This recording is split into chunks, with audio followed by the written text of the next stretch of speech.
Екі ұлымнан күйеу балам артық шықты. Кіші келін келгелі үйімізден береке кетті.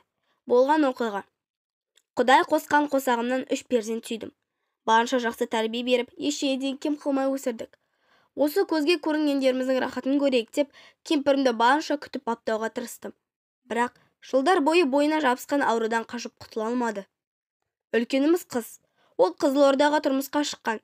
Одан кейінгі бала үйленіп, келініміздің босанатын айы күні жетіп отырғанда кемпірден айырылдым. Ауырып, мазасы болмай жүрсе де келініне алаңдап, осы немеремді көріп кетсем арманым жоқ деп отырушы еді. Бұйырмаған екен. Немерені маңдайынан сүйіп иіскей алмады.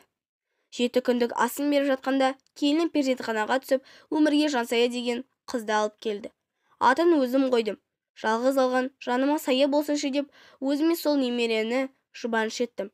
Айтқандай-ақ Жансаяммен шырағы сөнген үйме қайта жарық толды. Өзім қарадым.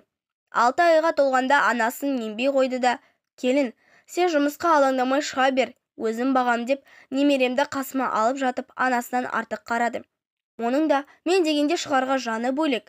Әке-шешесі бір тәтті әкелсе, жартысын маған бергенше тыным таппай, сырттан кіргенімді күтіп отырады. Немерең жанынан тәтті деген рас екен. Жансая немерем 2 жасқа толғанда екінші ұлым келін әкеп қуантты. Көп ұзамай олар да ұлды болды. Екінші келін ұлды болғанға дейін абысымен өте тату тұрды. Екеуі апалы сіңілдей әңгіме айтып, шүйіркелесіп шай ішіп, не істесе де бір-біріне көмектесіп жүретін. Олардың бұл тірлігіне риза боп, көңілім марқайып, ішімнен шүкіршілігімді айтып отыратынмын. Бірақ кіші келін босанып, үйде отырып қалды да, мінезі өзгеріп сала берді.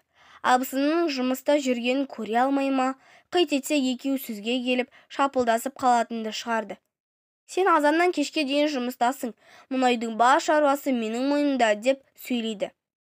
Үлкені де қалыспай, үйде отырсаң тапқан табысты осы үйге әкеп, ас ауқатымен қамтамасыз етіп жатырмыз деп шықты. Не керек, күндердің күні келгенде екі келіннің ерегісінен үйде тамақ істелмей қалатын жағдайға жеттік. Екеуі бөлмелерінен шықпай жатып алғанда, кімге өкпелерімді білмей, қазан-ошаққа қалай араласып кеткенімді түсінбей қалдым.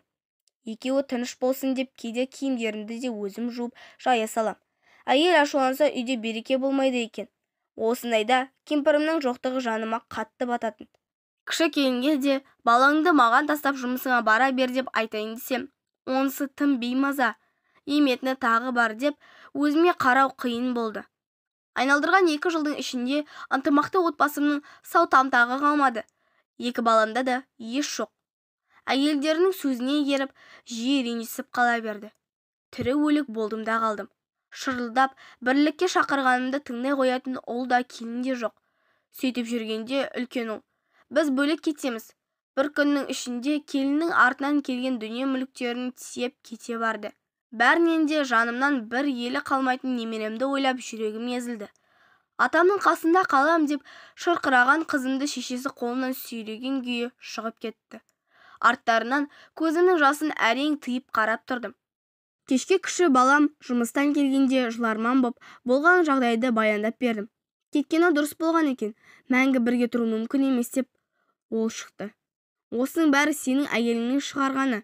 Кіші боп абысына шапылдамай сыйлау керек еді, деп едім, бәлеге қалдым. Ұлымның да көзін шел басқан екен. Шындықты жалған деп, бір жағдайға өзімді кінәлап шықты. Бір рет 100 шайқасқаннан кейін қайта татуласып кету қиын екен. Жарты жылдан соң екінші балам біз де қалаға көшеміз. Ауданға барып келіп жұмыс істеу қиын деп шықты. Қара шаңырақты ешкімге тастамаймын, кетсең өзің кете бер деп отырып алдым. Бірақ балам мен келін әрі-бері айналдырып қалаға көшуге көндірді. Үйді сатып, қалғанын несиеге рәсімдеп 2 бөлмелі пәтер сатып алдық.